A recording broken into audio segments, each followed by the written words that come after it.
tentang perintah melaksanakan kegiatan penyelenggaraan program pembinaan pemanfaatan dan pengolahan lahan tidur menjadi lahan pertanian yang produktif tanpa membakar memang memerlukan teknologi yang berbeda dengan budaya membakar lahan.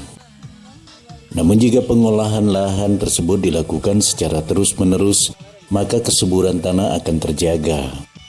Hal tersebut dijelaskan oleh Kepala Dinas Pertanian dan Perikanan Kabupaten Murung Raya, Pujo Sarwono, seusai mengikuti kegiatan pembukaan tanam jagung serentak yang dilakukan oleh Kodim 1013 Muara Tewe bersama pemerintah kabupaten setempat. Jika para petani tidak memiliki lahan yang menetap dan cenderung berpindah-pindah, pemerintah daerah dalam hal ini Dinas Pertanian dan Perikanan setempat tidak bisa banyak memberikan perhatian. Berikut kami sajikan keterangan lengkap yang sempat diabadikan oleh tim liputan Silva TV dari lokasi penanaman jagung serentak di RT 3 Desa Danau Usung, Kecamatan Murung, Kabupaten Murung Raya. Iya, sebagaimana kita lihat bahwa Kabupaten Murung Raya itu sebagian besar lahannya adalah lahan kering seperti yang ada sekarang ini. Dan topografinya juga miring, sedikit sekali yang rata. Tentu untuk dikelola menjadi lahan yang digunakan secara terus-menerus untuk penanaman tanaman semusim, semisal padi, jagung, kedelai tadi yang disebutkan. Dengan kondisi yang seperti ini dan dikelola tanpa bakar itu bisa, tapi memang ada teknologinya yang harus kita menyesuaikan dengan kondisi yang ada.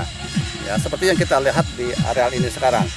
Ini di beberapa sisi ini sudah dibersihkan yang rencananya memang untuk tanam jagung, dan ini tanpa bakar ya, tanpa bakar. Kemudian di sebelah sana itu ada lahan kebun tanaman jagung, itu sudah hampir panen. Itu ditanam sekitar bulan Mei kemarin. Nah, sebetulnya lahan kering dan kondisi miring, kalau apabila ingin dikelola tanpa bakar, itu pada dasarnya harus dikelola terus-menerus. Kita ambil contoh, di sana ada jagung hampir panen. Nanti pada beberapa minggu lagi itu ditebas setelah panen, disiapkan lagi untuk tanam padi yang akan datang. Musim bulan 10 ini, bulan Oktober. Ya. Nah, tentu tanpa bakar bisa. Tetapi apabila dia dibiarkan menjadi semak sampai lebih dari 1 tahun, yang mau tidak mau harus dibakar. Itulah sebabnya kita menganjurkan kepada masyarakat dengan dukungan dari TNI, lahan-lahan mereka harus menetapkan. Petani itu harus memiliki lahan yang secara menetap, digunakan terus-menerus untuk tanaman semusim, urutannya padi, habis padi ditanam jagung atau kedelai. Nanti nggak lama lagi tanam padi lagi. Jadi tidak sempat lahan itu menjadi belukar yang tebal, sehingga untuk menyiapkan lahan untuk tanaman padi, berikutnya untuk tanaman jagung atau kedelai nggak usah harus bakar, cukup disuplai, di aplikasi dengan herbisida, kemudian dibersihkan, dan kalaupun harus membakar mungkin hanya simpukan kecil-kecil saja, sehingga setelah itu bisa ditanam terus menerus seperti itu ya.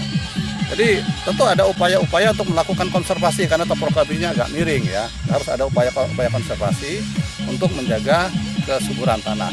Tetapi bagi masyarakat yang beruntung memiliki lahan yang rata, pertahankan itu untuk tanaman semusim ya. Apalagi tanahnya rata, cukup subur, tidak gampang terendam banjir ya.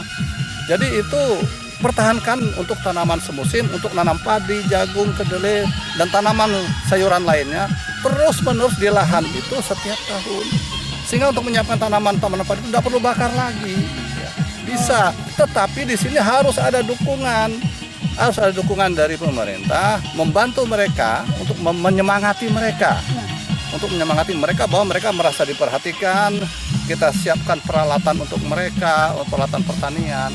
Kita bantu mereka herbisidanya untuk mereka bisa menyemprot rumput-rumput ini supaya mereka bisa tanam. Dibantu oleh pemerintah. Tidak bisa kita hanya suruh saja, lari mereka nanti. Karena mereka masih ada tempat lari. Tempat lari mereka apa? Mereka bisa cari kayu, mereka bisa cari emas, ya, dan bekerja di perusahaan, bekerja di bangunan yang banyak sekarang. Jadi akhirnya produksi pertanian kita menurun. Kalau pemerintah tidak merayu mereka, saya selalu mengatakan merayu mereka itu dengan dukungan sarana. benih, peralatan, pestisida dan herbisida. Ini yang sangat penting ya. Jadi bisa kita lakukan ini, bisa dilanjutkan ini untuk tahun-tahun berikutnya. Jadi intinya masyarakat, para petani harus memiliki lahan yang mereka proklamirkan bahwa lahan itu secara menetap khusus untuk tanaman padi, jagung, kedelai. Saya punya 1 hektar ini, pilih yang lahan yang saya sebutkan tadi. Dan kami akan konsisten mendukung yang seperti itu. Ibarat kata kami mendukung satu kegiatan, beberapa tujuan bisa kita capai. Produksi bisa kita capai. Pelestarian lingkungan bisa kita capai. Jadi kalau masih berpindah-pindah terus-menerus, kita hanya mengejar produksi saja, tetapi pelestarian lingkungan tidak tercapai. Tapi kalau sudah menetap, kita bina, kita support mereka, 2 tujuan tercapai. Produksi tercapai, pelestarian lingkungan tercapai. Dari Kabupaten Murung Raya, Kalimantan Tengah, Frans Saidi, Silva TV.